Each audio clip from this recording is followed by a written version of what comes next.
Значит, еще один...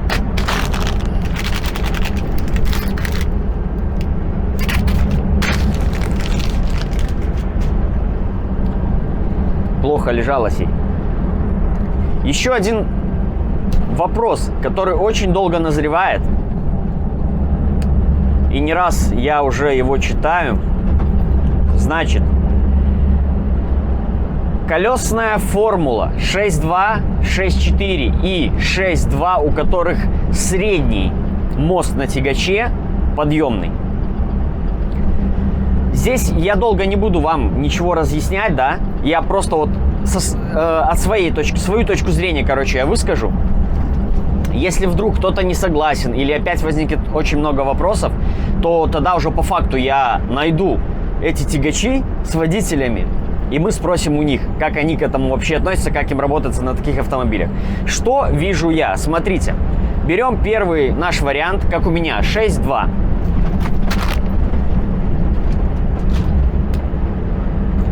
Подъемный у нас ленивец. Третий мост. Крайний получается, так? Седло тягача, на таком, как у меня, да, расположено над ведущей осью. Ну, я думаю, это всем понятно, мне не нужно выходить и вам показывать. То есть вот он ровненько над ведущей осью. Седло обычного двухосного тягача расположено немножко за ведущей осью.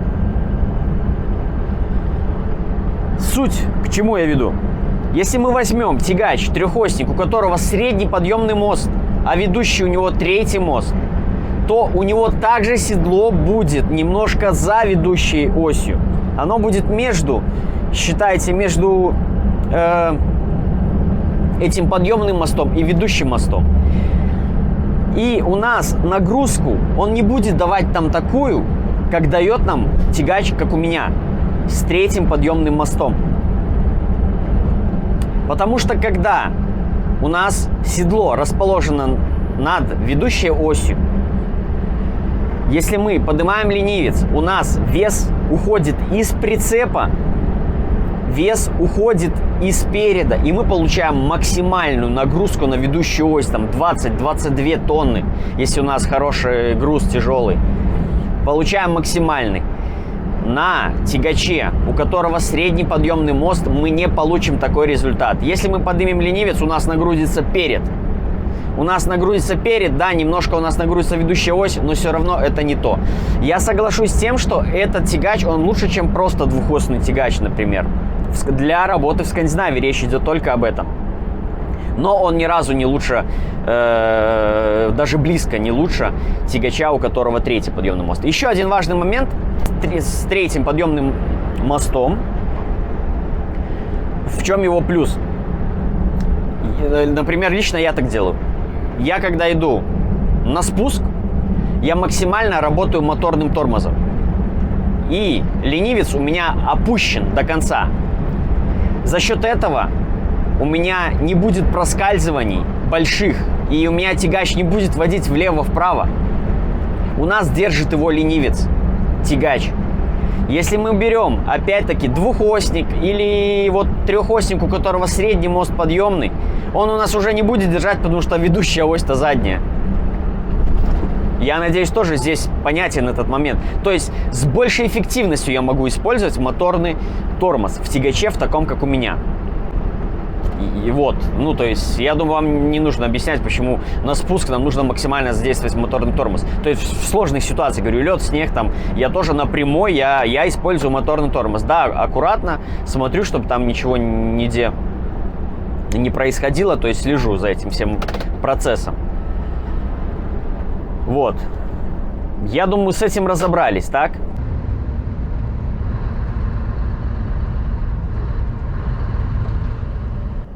Итак, колесная формула 6.4. Два ведущих моста. Первое, что я скажу. В такой конфигурации у нас должен быть третий мост подъемный. Если он не подъемный, то для выполнение такой работы, которую выполняем мы, это где-то затяжные подъемы и так далее. То есть основное, это, конечно же, подъемы затяжные. То, например, если я так представляю, да, что 6.4 с большими весами, да, там 30 тонн, а на этих тягачах можно и больше, если у вас есть дополнительное разрешение, или там может быть метраж у вас другой, они могут тянуть и больше. Там до 70 тонн они могут тянуть. То есть, например, не габарит какой-то, да. В принципе, предназначение этих тягачей уже первично идет для не для шоссейных постоянных работ, а для вот тяжелых где-то переездов по лесу какой-то, да, там эти, как его, куда ты там полетел? Я думал, вылетит, собью его, это глухарь или кто это там. Значит, возят бревна, да, там лес вывозят из леса, чтобы по тяжелому грунту ехать, там по грязи какой-то. То есть, ну вот, короче, предназначение: лесники, карьерники, как самосвалы, да. И вот, например, поднегабариты тяжелые, еще как вариант. Большой вес у тебя там по 15 тонн давит и на тот мост, и на тот мост, он будет ехать. Но мы возьмем вес, например, 15 тонн, 20 тонн даже возьмем веса. Как он будет ехать в затяжной подъем, если у него не поднимается мост третий? У него будет маленькая нагрузка на два моста.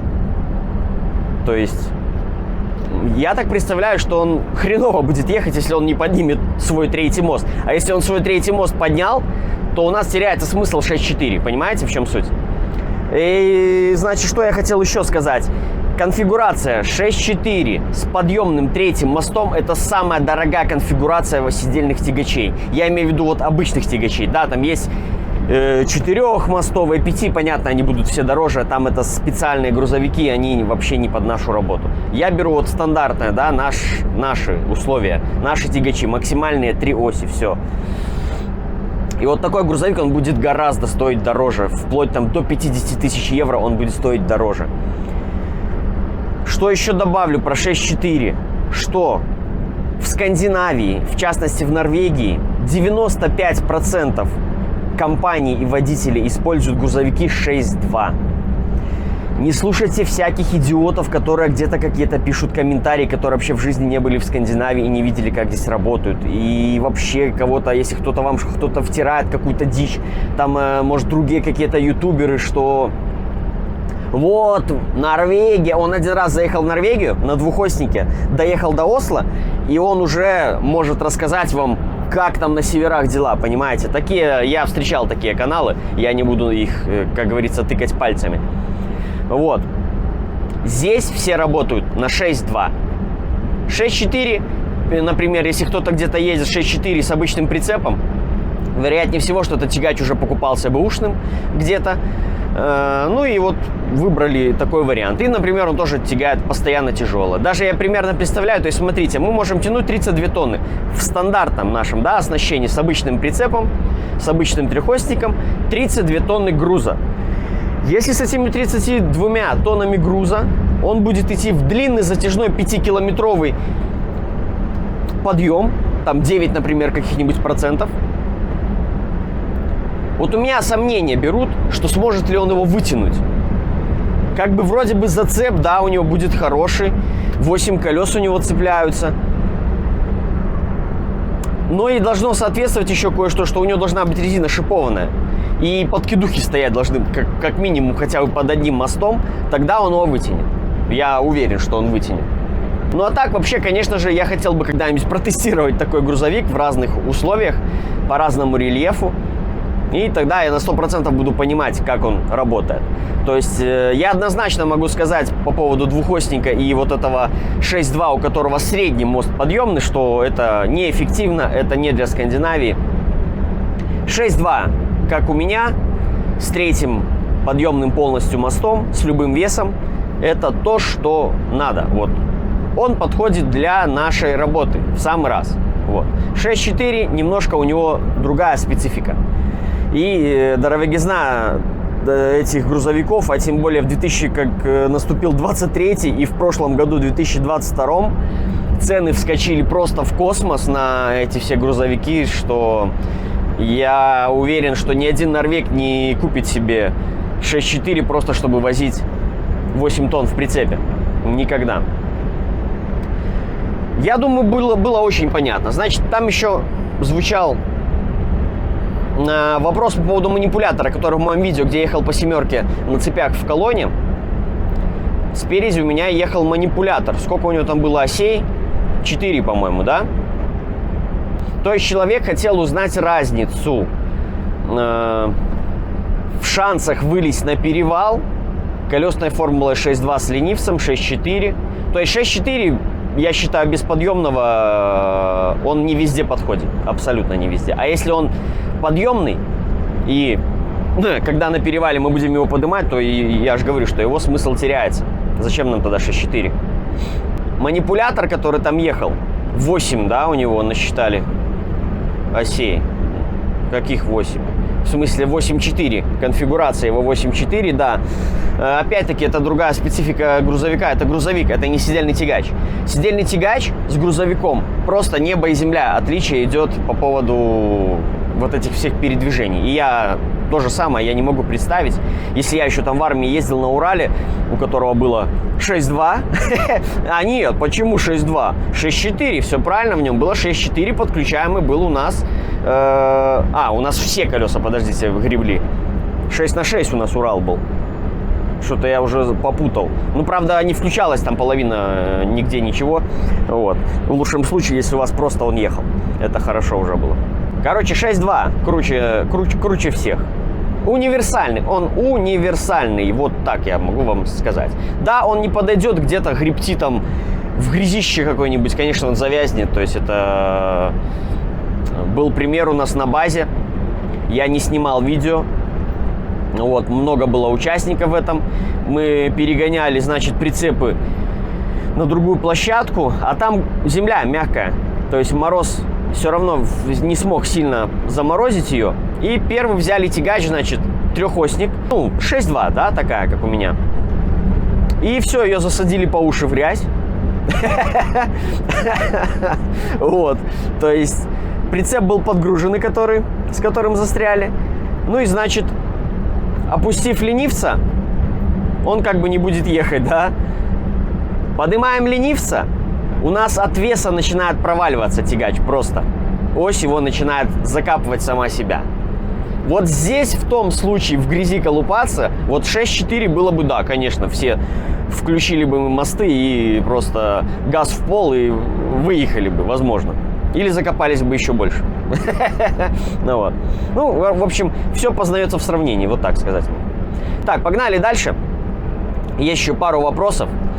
А что за палки вдоль дороги воткнуты? Ну вот, у нас здесь есть палки вдоль дорог воткнуты. Значит, палки вдоль дорог воткнуты — это конец асфальта, грубо говоря вам, чтобы было понятно. Это обозначение, где уже за этими палками нету асфальта, все. То есть, ну и чтобы мы понимали, видели дорогу в сложных условиях, они все с фликерами. Значит, на семерке там высокие такие столбища есть. Они все доверха полностью тоже в светоотражающих элементах. То есть мы едем, всегда их видим по краям. И ночью, например, в сложных и днем, в сложных погодных условиях, когда метели, какие-то снегопады, мы видим их вот в любом случае по краям. Ориентируемся, где у нас дорога.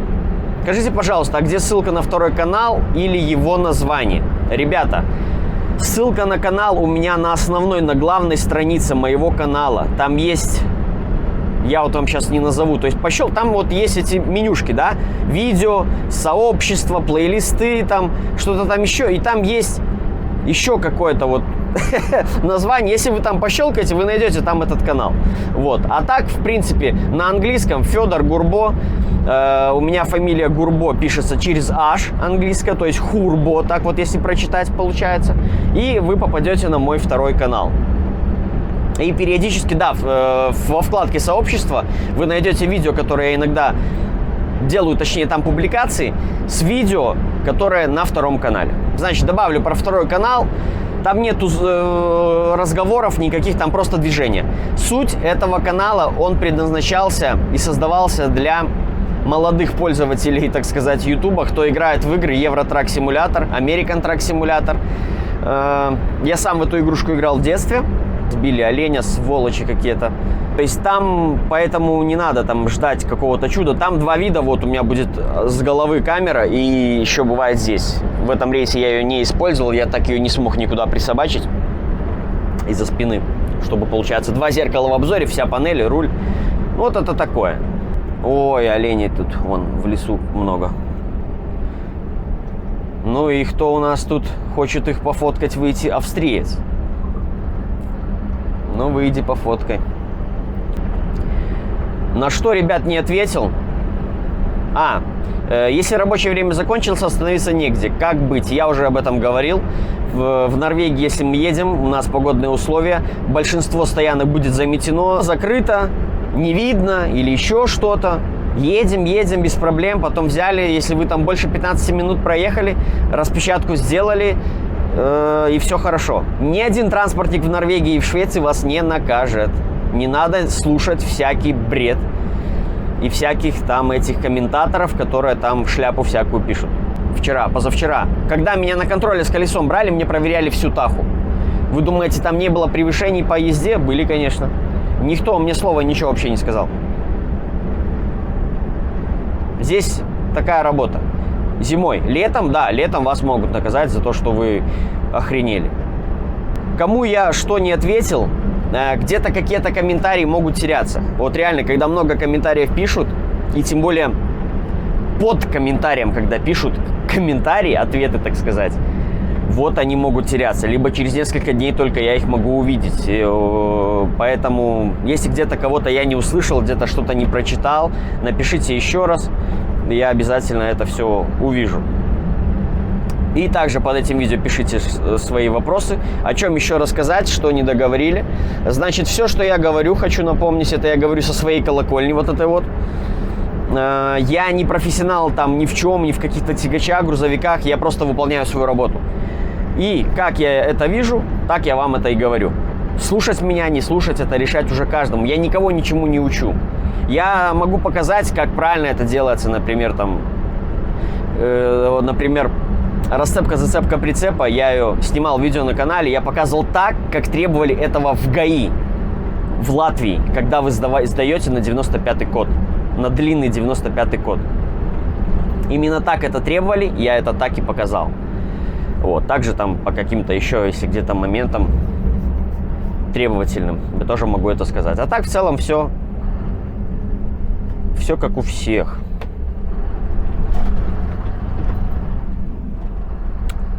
Все, ребят, работаем. Спасибо за внимание. Вопросы, лайки с вас. Вот так. Все, пока.